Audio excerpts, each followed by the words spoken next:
અંકલેશ્વર તાલુકાના ભડકોદરા ગામમાં 30 વર્ષ જૂની પાણીની ટાંકી ધરાશય થવાના મામલે હવે રાજકીય માહોલ ગરમાયો છે। ગત 7 જૂને પત્તાના મહેલની જેમ ધરાશય થયેલી ટાંકીને લઈને કોંગ્રેસે ગંભીર આક્ષેપો સાથે અકસ્માત પહેલાના જોખમી હાલતના ફોટા જાહેર કરતા સમગ્ર મામલો ચર્ચાના કેન્દ્રમાં આવ્યો છે। સ્થાનિક રહીશો દ્વારા વર્ષ 2023માં જ ટાંકી જોખમી હાલતમાં હોવાને કારણે તેને ઉતારી લેવા અરજી કરવામાં આવી હતી। જો કે તે સમયે ગ્રામ પંચાયતે ટાંકી ખાનગી માલિકીની હોવાનું કારણ ધરી જવાબદારી સ્વીકારવાનો ઇનકાર કર્યો હતો। ચોંકાવનારી બાબત એ છે કે બાદમાં આ જ ટાંકીને નવી બનાવવા માટે સરકારી મંજૂરી મેળવવામાં આવી હોવાનું પણ સામે આવ્યું છે। છતાં પણ જો જોખમી બનેલી જૂની ટાંકીને દૂર કરવાને બદલે માત્ર ઉપર છલ્લું સમારકામ કરીને મામલો થાળે પાડવાનો પ્રયાસ કરવામાં આવ્યો હોવાના આક્ષેપો થઈ રહ્યા છે। જો ઘટનામાં કોઈ જાનહાની થઈ હોત તો જવાબદાર કોણ હોત? જો કે આ સવાલ પૂછાતા જ તલાટી કમ મંત્રીએ કટુ હાસ્ય સાથે મૌન સેવી લીધું હતું। ટાંકી બાબતે પંચાયતમાં રજૂઆત કરેલી હતી અને જેના પગલાના ભાગરૂપે પંચાયત દ્વારા નિરીક્ષણ કરીને ત્યાં જર્જરિત હોવાથી એમને ટાંકીના આયોજનમાં લીધેલી હતી। 24-25ના આયોજનમાં છે, જિલ્લા પંચાયત સભ્યશ્રી દ્વારા લેવામાં આવી હતી। એ આગળ 2023માં એ લોકોએ અરજી આપેલી હતી, ત્યારે પંચાયત દ્વારા એમને આપણે રૂબરૂ જવાબ આપેલો હતો કે આ તમે સોસાયટીનું છે અને તમે તમારી રીતે ખાનગી માલિકી હોય અને પંચાયતમાં ત્યારે નહોતું કશું, એટલે કે તમે તમારી રીતે એ ટાંકીને ઉતારી લો, એ રીતે ઠરાવ કરેલો અને જવાબ પણ આપેલો હતો।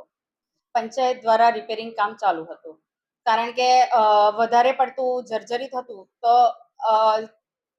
આયોજનમાં લીધેલી હતી, પણ ત્યાં સુધી એ ટાંકીને ટકાવી રાખવા માટે પંચાયત દ્વારા સાવચેતીના પગલા રૂપે જર્જરિત કામને સમારકામ ચાલુ રાખવામાં આવેલું હતું। અત્યારે હાલ બોરમાંથી ડાયરેક્ટ કનેક્શન આપીને પાણીની સુવિધા પૂરી પાડવામાં આવશે, તેમજ જો કંઈ વધારે પ્રોબ્લેમ હશે તો ગ્રામ પંચાયતના ટેન્કર દ્વારા પાણી પહોંચાડવાના પ્રયત્ન કરીશું। કોંગ્રેસી નેતા શેરખાન પઠાણે સમગ્ર મામલે કડક તપાસની માંગ કરી છે। તેમણે સવાલ ઉઠાવ્યો છે કે જો વર્ષો પહેલા સ્થાનિકોની રજૂઆતને ગંભીરતાથી લેવામાં આવી હોત તો આવી ઘટના ટાળી શકાય તેમ હતી। જો કે સદનસીબે ટાંકી ધરાશયી થવાના આ બનાવમાં કોઈ જાનહાની નોંધાઈ ન હતી, પરંતુ ઘટનાએ તંત્રની કામગીરી અને બેદરકારી સામે અનેક સવાલો ઉભા કર્યા છે। હવે સમગ્ર મામલે જવાબદારો સામે શું કાર્યવાહી થાય છે તે જોવું રહ્યું। હાલમાં જ અંકલેશ્વર તાલુકાના ભડકોદરા ગામ ખાતે એક જર્જરિત પાણીની ટાંકી ધરાશાયી થઈ ગઈ છે, ત્યારે ત્યાંના ફોટા પણ અમે વાયરલ કરેલા છે।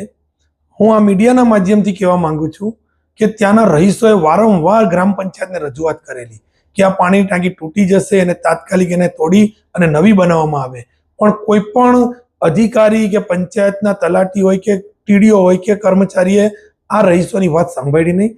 ત્યારબાદ આ ટાંકીની ઉપર આ પંચાયતે જર્જરિત ટાંકીની ઉપર સમારકામ શરૂ કરેલું, અને એ સમારકામ પણ ક્યારે કરવામાં આવેલું? જ્યારે એની ઉપર પાણી ભરી અને એને સમારકામ કરી રહ્યા હતા, ત્યારે આટલી મોટી જાનહાની થાય આવી બેદરકારી અધિકારીઓ દ્વારા કરવામાં આવી રહી છે।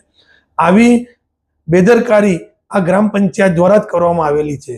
એ પાણીની ટાંકીનું તમામ લાઇટ બિલ હોય કે એનું સમારકામ જે કંઈ કરવાનું હોય કે એની ઉપર પાણી ભરવાની જવાબદારી પંચાયતની હતી।